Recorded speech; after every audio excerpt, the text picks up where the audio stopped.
Rural మండల గ్రామం కట్టవరంలో కార్తీక కోటి దీపోత్సవం సందర్భంగా భక్తులు మట్టితో శివలింగాన్ని తయారు చేసి మహాభిషేకాన్ని చేయటం విశేషంగా ఆకర్షించింది.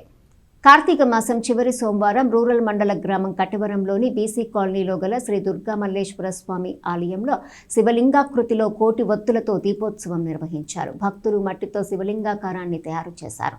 శివలింగార్చన అనంతరం మహాభిషేకం జరిగింది. ఆలయ ధర్మకర్త జాజుల వెంకటేశ్వరరావు గురు భవాని, ఆలయ ప్రధాన అర్చకులు జగదీష్ బాబీ పాల్గొన్నారు. వందలాదిగా భక్తులు పాల్గొన్నారు. తీర్థ ప్రసాదాలు స్వీకరించారు.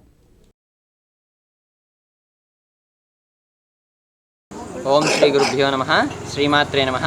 ఈరోజు కార్తీక సోమవారాన్ని పురస్కరించుకొని శ్రీ కటివరం శ్రీ దుర్గామల్లేశ్వర స్వామి వాళ్ళ దేవస్థానంలో ఈరోజు శివలింగాకృతితో కోటి ఒత్తులతో దీపోత్సవం, అలాగే పార్థివ శివలింగార్చన అంటే మట్టితో చేసిన శివలింగంతో భక్తుల స్వహస్తాలతో అభిషేక కార్యక్రమం జరిగింది. అలాగే ఈ కార్యక్రమంలో భక్తులు దీప ప్రజ్వలన గావించి స్వామివారి కృపకు పాత్రులు వందలాదిగా భక్తులు పాల్గొని అభిషేకం గావించి దీప ప్రజ్వలన గావించి స్వామి అమ్మవారి కృపకు పాత్రులయ్యారు.